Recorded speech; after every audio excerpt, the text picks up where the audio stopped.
Donc maintenant, on en est à notre troisième émission sur la conception islamique de la guerre.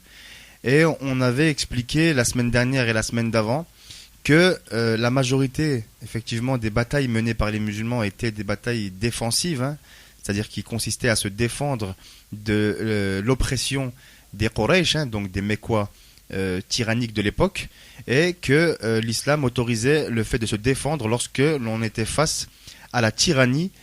Et voilà. Et donc, après avoir parlé de théorie, j'ai envie de dire, de concepts, ce matin, on va vous donner des exemples précis, hein, de batailles menées par les musulmans lorsqu'ils étaient agressés. Et on va commencer tout d'abord par une bataille qui est assez célèbre. Alors, est-ce que vous pouvez nous en parler et nous expliquer un peu ce qui s'est passé? Tout d'abord, assalamu alaikum à tous ceux qui nous écoutent. Effectivement, donc, je voudrais revenir rapidement par rapport au sujet de manière générale.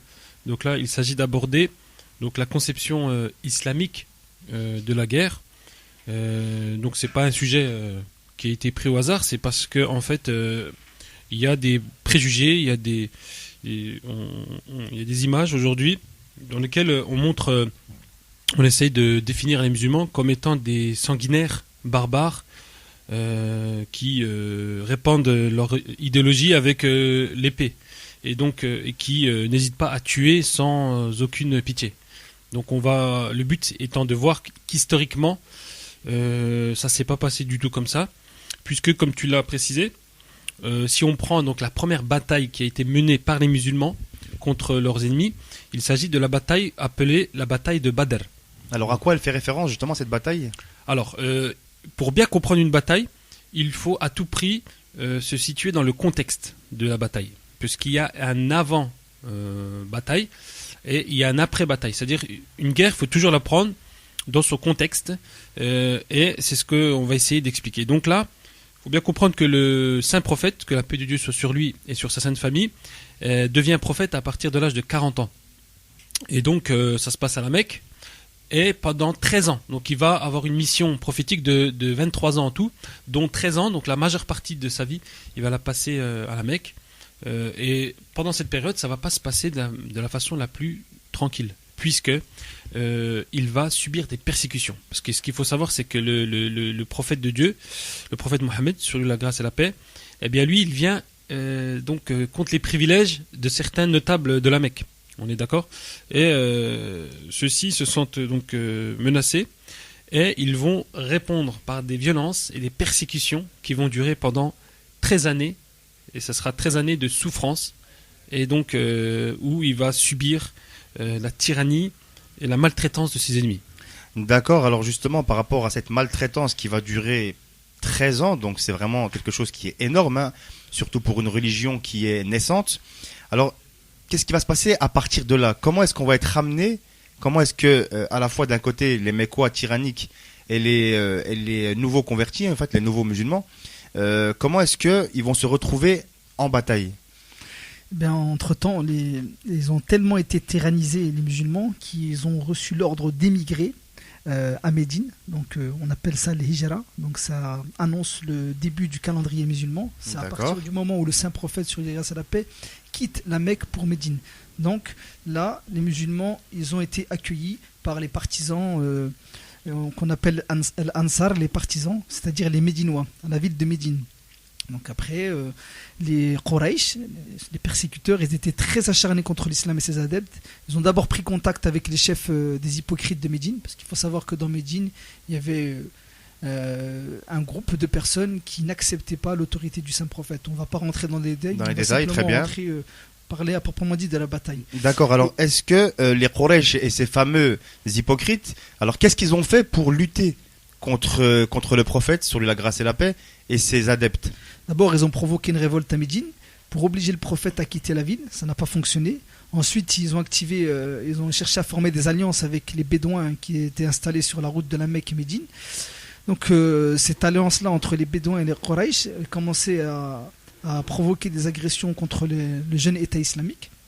Des agressions qui continuaient jusqu'à ce que les musulmans ont l'autorisation de réagir à cette agression. Donc proprement dit, c'est quand une caravane la caravane d'Abu Sufyan, qui était l'ennemi acharné du prophète, s'était rendu il avait récupéré des marchandises en direction d'Assyrie, et donc ils passaient par Médine, à côté de Médine, et donc du coup ils avaient écho de cette caravane qui passait, ils voulaient répondre à toutes ces agressions en récupérant le butin et en faisant prisonnier les membres de cette caravane. Donc, Alors, qu'ont décidé de faire les musulmans à ce moment-là? Est-ce qu'ils ont choisi d'aller plutôt vers le butin, ou alors est-ce qu'ils ont décidé de lutter face à la tyrannie de ces Mécois? Ben, les musulmans, il y avait deux groupes de personnes à l'époque.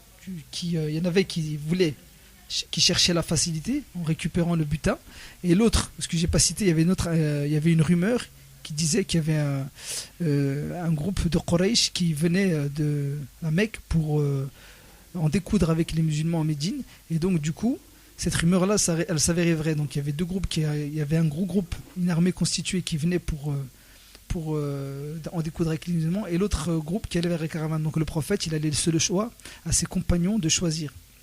Et donc une partie avait décidé d'aller vers le butin, et l'autre partie avait décidé de se défendre et de faire triompher la religion face à cette armée agressive. Et donc ils ont choisi la deuxième solution, ce qui a réjoui le prophète. D'accord, très bien. Alors on va maintenant un petit peu entrer dans le détail. Alors concrètement, par rapport à cette bataille, il me semble que les Quraysh, donc les Mécois de l'époque, étaient en quantité beaucoup plus nombreux que les musulmans, le prophète et ses compagnons. Oui, donc déjà, je voudrais citer le verset, en fait, qui décrète, qui donne l'autorisation au saint prophète de mener une bataille. D'accord, alors on va t'écouter. C'est le verset qu'on trouve dans le Coran, à la sourate 22, et au verset 39 et 40. Donc en fait, ces versets-là, ils font donc référence à l'autorisation qui est donnée par Dieu au prophète et à ses adeptes pour se défendre, on est bien dans une défensive, contre l'agression. D'accord, parce que la bataille de Badr, c'était une bataille, rappelons-le, défensive au départ. Défensive, exactement. Et donc c'est pour cela que je fais une petite parenthèse, c'est que le Coran, tel qu'il va être lu directement comme ça, on craint que les choses elles vont être mal comprises, puisqu'il faut recontextualiser à chaque fois les versets dans leur histoire. D'accord. C'est pour ça que nous on aborde l'histoire et on fait intervenir les versets en question. C'est pour ça que le Coran il doit toujours être, j'ai envie de dire, lu au regard de la tradition et de l'histoire. Auquel cas on va rien comprendre, on va pas comprendre pourquoi des fois il y a un langage qui est plus ou moins dur, pourquoi il y a etc. D'accord ? Donc le verset, on a dit qu'il s'agissait du verset qui est dans la sourate numéro 22, et ce sont les versets 39 et 40 qui nous dit: l'autorisation de se défendre est donnée à ceux qui ont été attaqués parce qu'ils ont été opprimés, et Dieu est puissant pour les secourir. Ceux qui ont été chassés de leur maison pour avoir dit seulement notre Seigneur est Dieu. D'accord ? Donc là, en fait, on voit bien que là, l'autorisation qui est donnée, c'est vraiment dans le cas où l'on est chassé de chez soi, où on est agressé simplement parce qu'on croit en Dieu. Exactement. D'accord. Alors maintenant, voilà, juste par rapport à ma question précédente, pour rentrer dans le vif du sujet, après on fera notre courte pause coranique. Les musulmans donc étaient apparemment beaucoup moins nombreux que les Quraysh, et donc finalement on avait envie de se dire que les choses étaient mal parties pour les musulmans. Alors qu'en a-t-il été par rapport à cette bataille? La première bataille de l'islam est l'une des plus importantes. Il faut savoir que les musulmans étaient très peu nombreux et les Quraysh beaucoup plus. Ils constituaient une armée de 313. C'est très célèbre ce chiffre. Les musulmans étaient 313. Donc les musulmans étaient 313 et les Quraysh étaient 3000. Donc du coup, les résultats, les Quraysh ils ont été vaincus, ils ont perdu 70 hommes et 45 d'entre eux furent constitués prisonniers. Oui, on peut rajouter qu'en plus de la supériorité numérique, il faut rajouter aussi la supériorité au niveau des armes. Les adversaires des musulmans étaient surarmés avec des lances pas possibles. Il me semble même, si ma mémoire est bonne, que les musulmans avaient un seul cheval, ou je sais plus. Mais ils avaient vraiment... ils étaient des personnes plus âgées que les autres. Voilà. Donc en apparence, ils étaient sur le papier plus faibles que ceux qui étaient en face. J'ai envie de dire au point de vue quantitatif. D'accord. Mais de point de vue qualitatif, on va voir que c'est des gens qui combattaient avec leur foi et qui avaient foi en Dieu, au prophète, en des choses qui font que Dieu était avec eux et qu'ils ont pu remporter la victoire, etc. D'accord. Alors justement, tu nous expliquais que les musulmans étaient 313, que l'armée des Quraysh était de 3000, 4000 hommes. Alors qu'est-ce qui s'est passé en fait? Qu'est-ce que le prophète a fait à ce moment-là? Après la bataille, donc une fois qu'ils ont remporté la victoire, hein, donc comme j'ai dit, il y a eu 45 d'entre eux qui furent prisonniers, hein, donc ils n'ont pas été massacrés les 70. Hein. Donc il y a eu 22 martyrs pour les musulmans et le butin de guerre il a été partagé par le prophète. Donc, mais surtout cette bataille qui en fait la plus célèbre de l'islam, elle a permis la progression de la foi et ceci pour plusieurs raisons. Les plus grands opposants du prophète ils ont été tués, ça faut le savoir durant cette bataille. En plus de ça, cette victoire elle a retenti dans toute l'Arabie. Et les Arabes ils commencèrent à prendre très au sérieux cette nouvelle religion. Ainsi, des gens ils commencent à s'intéresser, à parler de cette religion. En quelques années, ces Bédouins, ça a fait une armée disciplinée et courageuse.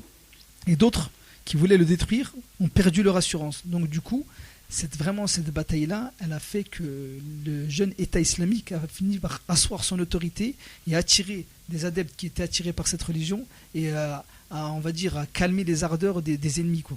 Donc maintenant, on va poursuivre notre thème. Dans les 2 premières émissions qu'on vous avait proposées sur la conception islamique de la guerre, on avait parlé de la théorie, hein, à savoir que la lutte était possible simplement dans le cas où on était opprimé et oppressé. Et aujourd'hui, on avait voulu vous montrer des cas concrets, hein, dans l'histoire islamique, dans l'histoire musulmane. Comment est-ce que les musulmans se sont comportés, lorsqu'ils ont été opprimés. Donc, on a commencé cette première partie en vous parlant de la bataille la plus célèbre, à savoir la bataille de Badr, donc qui s'est déroulée dans une plaine qui s'appelle le Badr. Et maintenant, on va vous parler d'une deuxième bataille, hein, qui était assez importante. Alors, je vous laisse nous la citer et puis nous la contextualiser. Alors, effectivement, après la bataille de Badr, donc on a vu que les musulmans étaient vainqueurs, victorieux, et donc les Bédouins en face, donc si on peut les caractériser par une qualité, enfin un défaut, c'est la rancune, et ils sont revanchards. Donc en fait, ils vont ils étaient enragés de cette défaite face à une armée nouvellement composée et inférieure en nombre. Donc faut voir qu'à l'époque c'était une humiliation que de perdre cette bataille avec autant de moyens et autant de supériorité numérique. Bref, ils vont donc décider de reprendre leur revanche et ils vont tout faire pour enrayer l'expansion de l'islam. Et les Quraysh, donc ces fameux Bédouins qui étaient contre les musulmans, donc ils vont réunir une grande armée. Alors ils vont réunir 3000 hommes, ce qui est à l'époque extraordinaire, c'est colossal. C'est comme aujourd'hui une armée de 100 000 hommes, c'est très très très grand. Et ils vont donc aller dans un endroit donc, qui s'appelle Uhud. Et cette bataille, on va l'appeler donc la bataille d'Uhud. Donc la bataille d'Uhud, si je comprends bien, c'est la conséquence de la bataille de Badr. Exactement. C'est la revanche, finalement, de la bataille de Badr. D'accord, parce qu'en fait, on peut dire que les Bédouins avaient un esprit de vengeance, hein, au plus profond d'eux-mêmes suite à ce qui s'est passé à Badr. Effectivement, la mentalité des Arabes de l'époque, on le sait très bien, c'est qu'il y avait un esprit tribal et très revanchard, très rancunier. Donc ils n'ont pas accepté cette défaite. Et donc, pour en parler proprement dit de cette bataille, on citera 2 événements importants qui expliqueront en grande partie la défaite de l'armée musulmane. Il faut savoir que là, première bataille, les musulmans ont remporté la victoire. Là, cette deuxième bataille, ils ont perdu.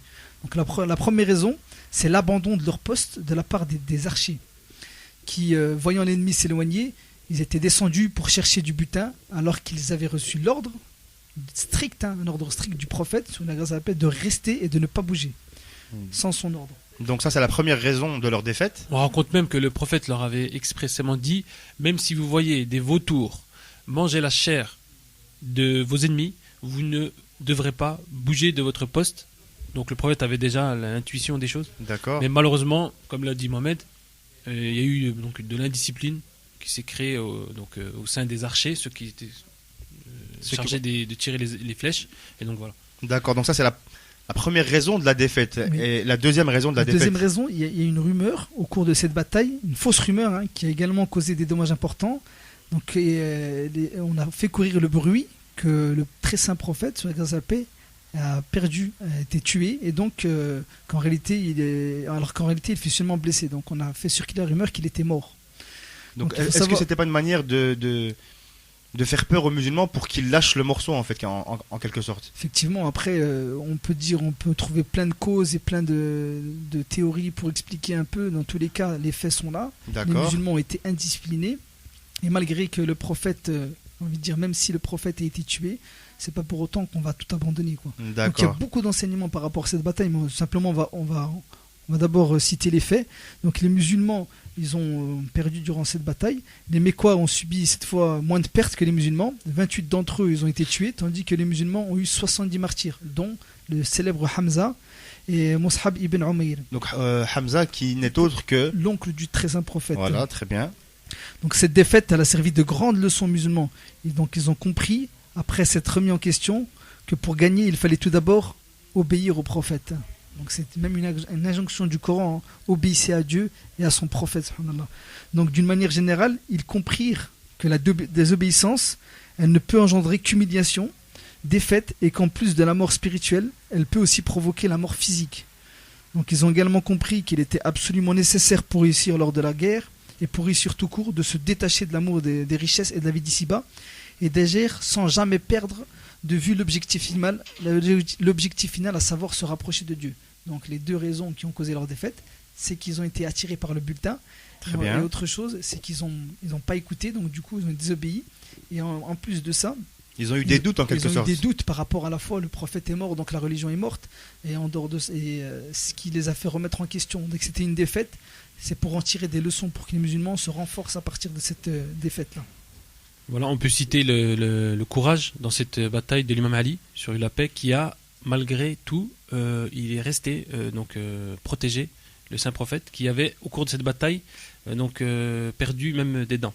Tellement c'était quelque chose de très très féroce. Donc là, on parle de musulmans qui vont aller répandre leur islam avec des épées sans se soucier de quoi que ce soit.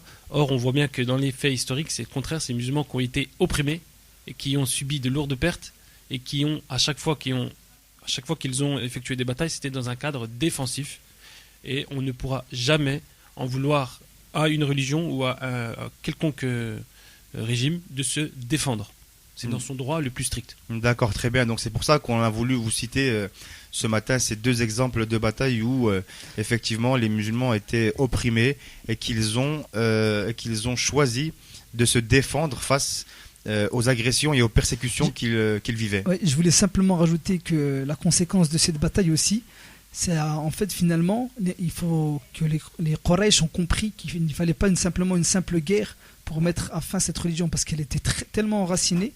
Donc cette défaite pour les musulmans, elle n'a fait que renforcer leurs convictions et être encore plus ardents dans le chemin de Dieu et dans la foi. Donc c'est vraiment une leçon pour eux, malgré qu'il y ait une perte au niveau, j'ai envie de dire, des pertes physiques, beaucoup de morts, une grande défaite, mais les leçons à tirer, elles étaient vraiment très importantes, et ce qui a fait que ça permet de se consolider entre eux et d'être derrière leur chef, c'est-à-dire le très saint prophète, et de pouvoir propager la religion comme il le fait.